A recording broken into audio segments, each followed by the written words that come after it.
Deleitado yo estoy porque ustedes se encuentran aquí conmigo en esta sesión del día de hoy, 27 de febrero de 2024, dirigida fundamentalmente a mis alumnos de la sección S de la asignatura de Derecho Procesal Penal de la Escuela de Derecho de la Universidad Central de Venezuela y al público en general. Clases estas que se encuentran en mi canal YouTube, Ángel Serpa Ponte, a los efectos de quien quiera suscribirse al mismo. No, ya no son 866 suscriptores, como dicen allí, son 10.000 suscriptores los que ya cuenta el canal. Lo que pasa es que estoy atrasado con la lámina acá. Canal al cual le invito, se suscriban, toquen la campanita, pregunten sobre mis criterios vinculados a diferentes aspectos del derecho penal. Bueno, estimados míos, ayer concluimos con la fase preparatoria del proceso penal. Vamos a darle, digamos, una especie de suspensión a este recorrido de todo el resto del procedimiento ordinario, lo cual vendría ahora la fase intermedia. Y le digo yo que vamos a hacer un detente en este recorrido para abordar tres temas que a mí me parece que son importantes que se aborden antes del simple recorrido de las demás fases del proceso. Total, tenemos buen tiempo con lo que se ha impartido en la materia, lo que se ha impartido, los componentes del programa en relación con las clases y las clases por venir también. Entonces, estamos bien de tiempo. El tema que que nos convoca hoy son los actos procesales y su nulidad en el proceso penal venezolano. Recuerden ustedes que en algún momento yo les mencionaba que el derecho procesal penal se puede estudiar en una perspectiva garantista, que serían el debido proceso. Nada de esto ha sido evaluado todavía ante ustedes, nada de esto. ¿Qué cantidad de materia? Nada de esto ha sido evaluado. Una perspectiva garantista, una perspectiva procedimental, que sería el recorrido de las diferentes incidencias del proceso penal. Hasta ahora nos hemos ocupado de la fase preparatoria del proceso penal. También les hablaba de una perspectiva subjetiva, y no es porque sea discrecional, sino porque tiene que ver con los sujetos que intervienen en el proceso, sobre los cuales ya hemos ahondado con respecto al juez como sujeto procesal y la competencia, la jurisdicción, la acción, todo esto. Ahora vamos a ahondar la perspectiva objetiva del proceso penal. Estamos hablando de los actos procesales que conforman el proceso penal. Vamos a hacer el juego de seguidilla que siempre les he dicho para que puedan entender ustedes. Nos encontramos con un proceso penal regulado en un Código Orgánico Procesal Penal. Busca el establecimiento de la responsabilidad penal. Ese proceso penal se ejercita a través de procedimientos penales. Uno es el procedimiento ordinario y los otros los procedimientos especiales. Cada uno de estos procedimientos penales está repleto de incidentes está repleto de fases procesales. Cada uno de estos procedimientos penales está repleto de fases procesales. La fase preparatoria, la fase intermedia, la fase de juicio, la fase de ejecución. Cada una de estas fases procesales está repleta de incidentes o incidencias procesales. La incidencia de la audiencia de imputación, la incidencia de la solicitud de sobreseimiento, la incidencia del decreto de archivo fiscal, y a la vez cada uno de estos incidentes o incidencias están repletos de actos procesales. Esos actos procesales a su vez conllevan formas procesales, formas esenciales o formas rituales. Entonces, nos vamos a ocupar de los actos procesales en el proceso penal. Evidentemente no podemos ahondar los 537 actos procesales que están descritos en el Código Orgánico Procesal Penal, pero vamos a ahondar más o menos en las características principales, en los componentes principales de dichos actos procesales.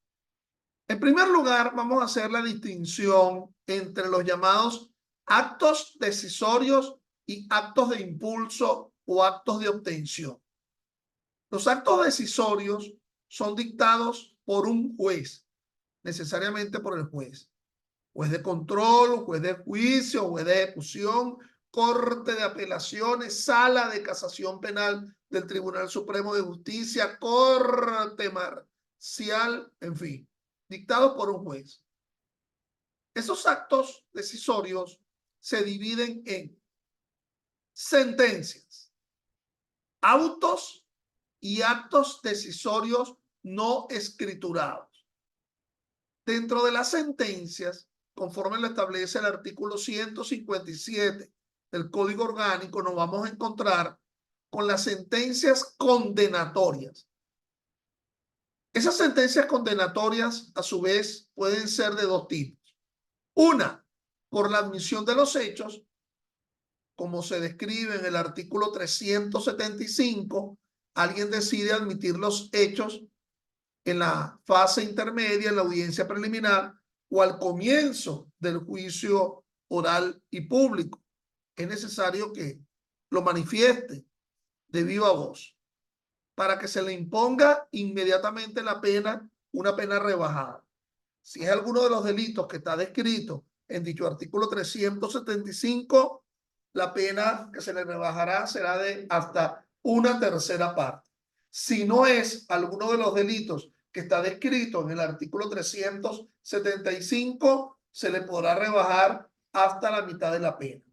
Pero también la admisión de los hechos puede ser a los fines de alternativas a la prosecución del proceso. Vamos a quedarnos con dos: el acuerdo reparatorio y la suspensión condicional del proceso. Si se quiere un acuerdo reparatorio, hay que admitirse los hechos. Si se quiere suscribir un acuerdo reparatorio entre víctima y victimario, conforme lo establece el artículo 41 y 42 del Código Orgánico Procesal Penal, es necesario que se admita los hechos. Y si se admiten los hechos y se paga el acuerdo reparatorio, se va a dictar una sentencia de sobreseimiento.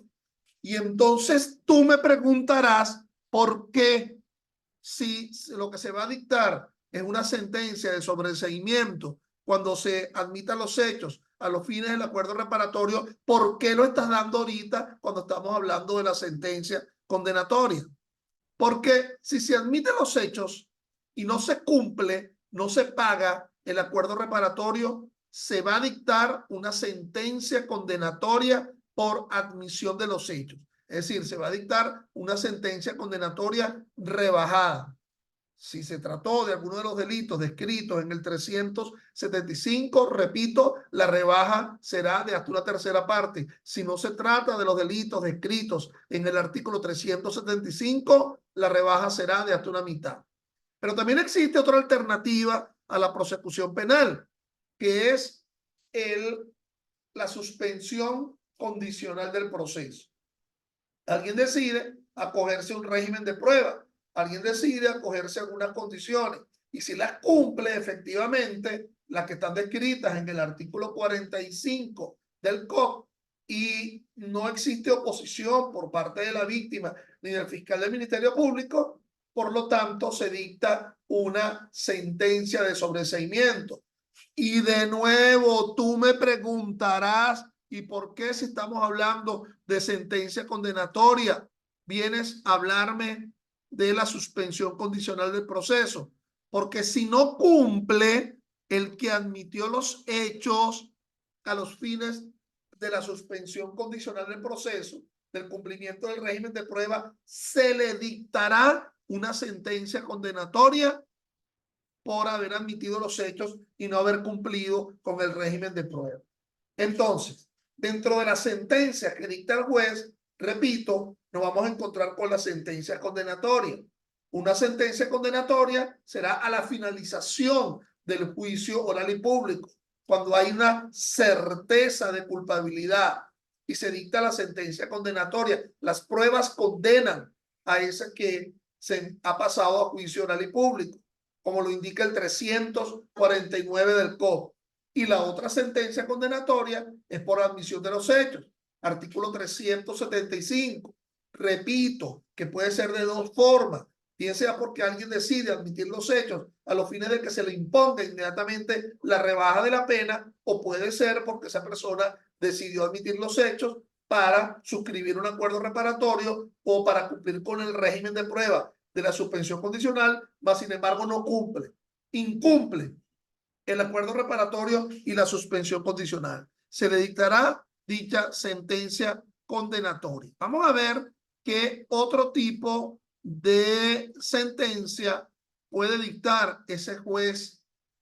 Ese juez puede dictar sentencia absolutoria, como lo indica el artículo 348 del Código Orgánico. Si hay duda razonable con respecto al hecho, con respecto a las pruebas, con respecto a la calificación jurídica, se dictará una sentencia absolutoria. El único juez que puede dictar una sentencia absolutoria es el juez de juicio. No lo podrá dictar un juez de control, no lo podrá dictar un juez de ejecución, solo el juez de juicio a la finalización del juicio oral y público, cuando existe duda razonable con respecto a los hechos, a la calificación jurídica. Entonces, allí ese juez dictará esa sentencia absolutoria. Falta una tercera sentencia, y que es el sobreseimiento. Ayer hablamos mucho con respecto al sobreseimiento. Ese sobreseimiento puede ser dictado por un tribunal de control o puede ser dictado por un tribunal de juicio. Yo ayer les mencionaba a ustedes las múltiples formas como podemos llegar a una decisión de sobreseimiento. Puede ser porque se declare con lugar la oposición de excepciones interpuestas por la defensa como mecanismo de defensa. Y esas excepciones descritas en el 28 serían la acción promovida ilegalmente, la extinción de la acción penal, el indulto, la amnistía. Y allí es posible que se dicte un sobreseimiento, pero también les decía yo a ustedes que el juez oficiosamente pudiera dictar el sobreseimiento cuando él encuentra que se dan los elementos descritos en el artículo 300 del Código Orgánico Procesal Penal, pero también puede ser que ese juez de control, conforme lo indica el artículo 303 del COP, o el juez de juicio, conforme lo indica el artículo 304, pueda dictar un sobreseimiento a petición del fiscal del Ministerio Público. En el caso de la petición del fiscal del Ministerio Público, solo le correspondería al juez de control, puesto que el sobreseimiento que podría dictar el juez de juicio sería un sobreseimiento oficioso, porque se dan los extremos del artículo 300 del Código Orgánico Procesal Penal. Entonces, conforme al 157, son 3 las sentencias que pueden dictar los jueces. Sentencias para condenar, sentencias para absolver y sentencias para sobreseer. Pero no son los únicos actos decisorios que van a dictar los jueces. Los jueces también van a dictar autos. Y esos autos en el proceso civil se denominan sentencias interlocutorias, es decir, que no son de carácter definitivo. Esos autos son fundamentalmente de 2 tipos. Uno, un auto con trascendencia aflictiva. Discúlpeme esta descripción un tanto medio romántica que surge de la doctrina, porque la verdad que tú revisas el código, no vas a ver en ninguna parte del código que diga un auto con trascendencia aflictiva.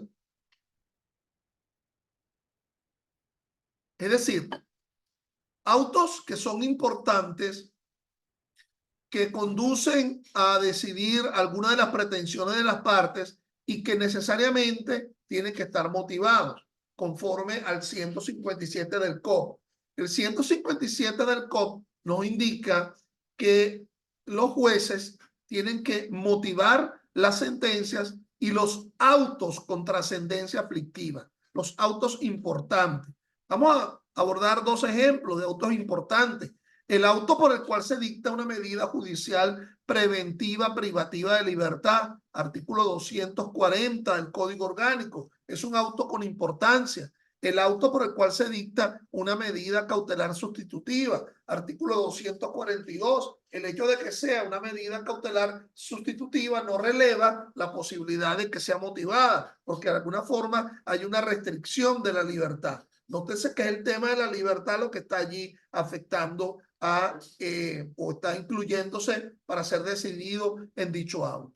Entonces, además de esos autos con trascendencia aflictiva, por llamarlo de alguna forma, autos con importancia, autos que se van a impugnar solamente por la vía de la apelación de autos, descrita en los artículos 439 y siguientes del Código Orgánico Procesal Penal, aunado al lado de esos autos con trascendencia, nos vamos a encontrar con otros autos con menos trascendencia, dictados por los jueces penales. Ellos son los autos de mero trámite o de mera sustanciación, autos de simple dirección del proceso, autos a partir de lo cual en principio no se le concede una pretensión a alguna de las partes, sino que son de simple dirección del proceso. Vamos a abordar un ejemplo, hay tantos. Por ejemplo, el auto en el cual el juez decide notificar o citar a un testigo para que acuda al juicio oral y público. Eso sería un auto de mero trámite o de mera sustanciación.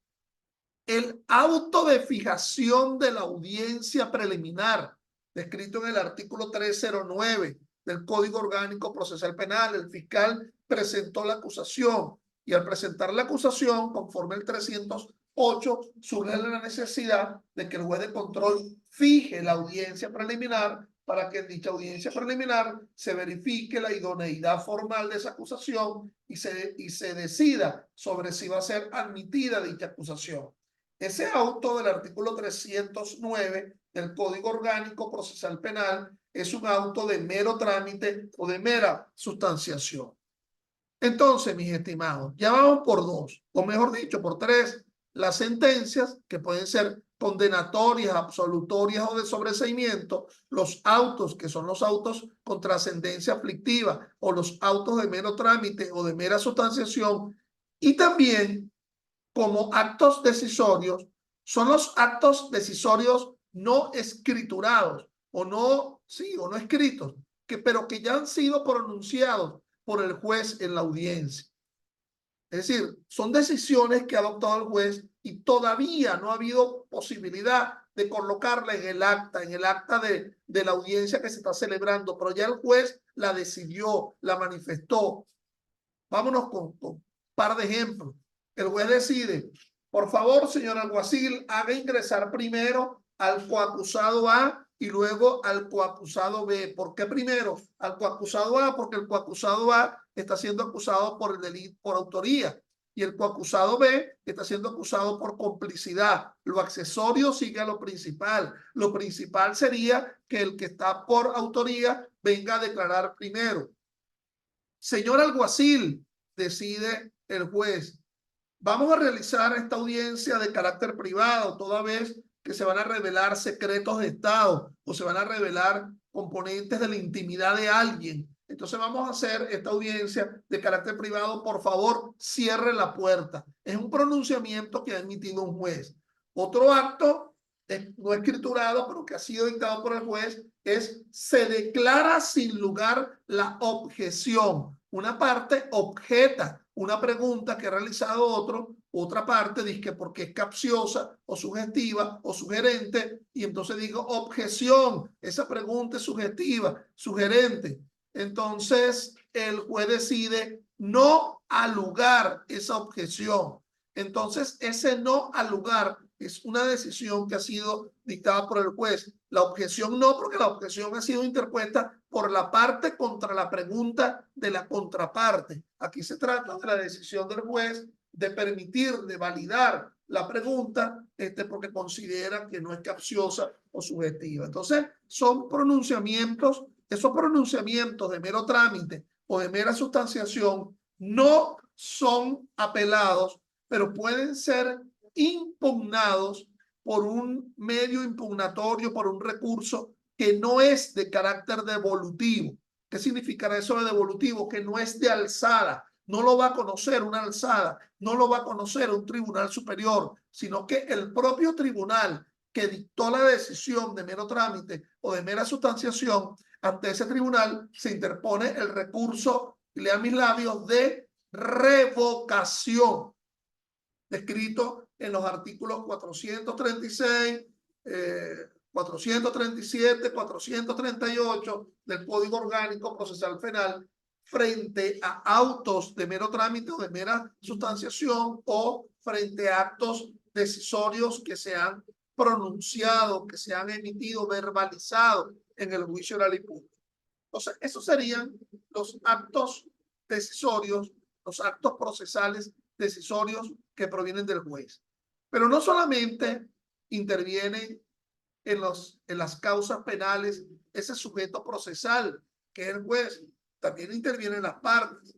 Y las partes en el proceso realizan lo que la doctrina denomina actos de impulso o actos de obtención, realizados por las partes pretendiendo una respuesta del órgano jurisdiccional. Actos de impulso o actos de obtención. Estos actos de impulso se dividen a su vez en actos de acción. Son aquellos que impulsan, promueven, articulan una pretensión procesal. Generalmente provienen del titular de la acción penal, del Ministerio Público, generalmente proviene, pero puede provenir también de la víctima cuando ha presentado una querella. Conmigo han ustedes estudiado la querella, o esa víctima presenta una acusación particular propia. Actos de acción que impulsan la acción. Y también nos vamos a encontrar dentro de ese proceso a los llamados actos de defensa. Pretenden resguardar en el proceso un derecho sustantivo, como por ejemplo la libertad, la inocencia, la imparcialidad. Es decir, como un acto de defensa se podría interponer la recusación contra un juez, ¿verdad? Porque consideramos que el juez está siendo parcial y no es imparcial. Entonces, esos actos de defensa se realizan en el proceso. A renglón seguido de este tema de los actos procesales, vamos a ahondar las nulidades de los actos procesales. Quizás el tema de los actos procesales no es más que una excusa para lo realmente trascendente, que es el análisis de la nulidad de los actos procesales. ¿Pero por qué hago este acápite? Porque está mal concebido el código, la doctrina no concibe que puedan haber nulidades de actos de defensa. Generalmente las nulidades están siendo concebidas frente a actos de acción y frente a actos decisorios. Frente a actos que provienen del juez, se operará la nulidad, y frente a actos de acción, actos que provengan del fiscal del Ministerio Público, mal está concebido, por ejemplo, la nulidad frente a actos de defensa, como por ejemplo hablar de una nulidad de las excepciones. Ello no es posible. Hablar de la nulidad de una recusación, ello no es posible. Entonces, frente a actos de impulso, de acción y frente a actos decisorios. Los actos procesales, a su vez, conforman incidencias o incidentes. Por ejemplo, el acto procesal de la imputación forma parte de la incidencia de la audiencia de imputación. Por ejemplo, el acto procesal de la apertura por parte del fiscal en la audiencia preliminar forma parte de la incidencia de la audiencia preliminar. Por ejemplo, el acto procesal, la declaración del testigo en el juicio, forma parte de la incidencia del juicio oral y público. Incidencias o incidentes procesales. Esos incidentes o incidencias, a su vez, conforman fases procesales. Fase preparatoria, fase intermedia, fase de juicio, y a su vez esas fases procesales estructuran procedimientos penales. El procedimiento ordinario, ¿verdad? a partir de los artículos 262 y siguientes del Código Orgánico, y los procedimientos especiales a partir del artículo 353 y siguientes del Código Orgánico Procesal Penal. A su vez, los actos procesales están repletos de formas procesales. Unas son esenciales, es decir, si desprendemos y quitamos esa forma esencial, no se puede cumplir la finalidad para la cual está concebido el acto procesal. Si, por ejemplo, le negamos la posibilidad al fiscal que impute en la audiencia de imputación, no se puede llevar a cabo la finalidad de la audiencia de imputación, que es la que está siendo concebida dentro de la incidencia. Y otras formas son formas rituales de los actos procesales. Vamos a ver algunas de las características generales de los actos procesales conforme al Código Orgánico. El 153 nos indica que el idioma de todo acto procesal será el castellano, pero que se permite la posibilidad del intérprete. En segundo lugar, se habla como un formalismo ritual que los jueces deben estar provistos, el secretario y el fiscal, con toga cuando se trate de audiencia pública y oral. Es decir, la audiencia del juicio ha de ser entogado, pero esta es una formalidad ritual. El acta 153 del COM. Toda acta debe ser fechada con indicación del lugar, año, mes y día y quienes han intervenido en dicha audiencia. Por lo tanto, también ello conllevará la firma de quienes han intervenido en la audiencia que se encuentra representada en el acta. Examen en caso de discapacidad auditiva. 154. Si el examinado padece de discapacidad auditiva, no sabe leer y escribir, se le nombrará intérprete. Por lo tanto, no solamente son los intérpretes para el caso del idioma extranjero, sino en el caso de discapacidad auditiva. La comparecencia obligatoria del testigo y del experto en el artículo 155. Han de comparecer el testigo, experto, y de no hacerlo serán conducidos por la fuerza pública, como lo establece el artículo 155. Por otra parte, el artículo 156 nos habla de lo que se denominan los días hábiles para la realización de los actos procesales. En la fase preparatoria, todos los días serán hábiles, pero en la fase intermedia solo se tomará en cuenta los días de efectivo despacho, es decir, se van a no tomar en cuenta los días de fiesta y los días sábado y domingo. Cuando hablamos de días de fiesta, estamos hablando de días feriados nacionales, no cuando está cumpliendo año el juez, que le llevaron una torta y entonces hicieron una fiesta con una pesicola y unos chogüí. Entonces, en materia recursiva, nos indica el último parte del 156, los lapsos se computarán exclusivamente por día de despacho, los días en que existe despacho en el tribunal. Toda decisión existe la obligatoriedad de la notificación, conforme al artículo 158 del Código Orgánico Procesal Penal. El 159 nos indica que toda sentencia debe ser pronunciada en audiencia pública y con su lectura las partes quedarán legalmente notificadas. Bueno, por favor ingresen a la siguiente clase del día de hoy con las mismas coordenadas con las cuales ingresaron a la primera. Gracias.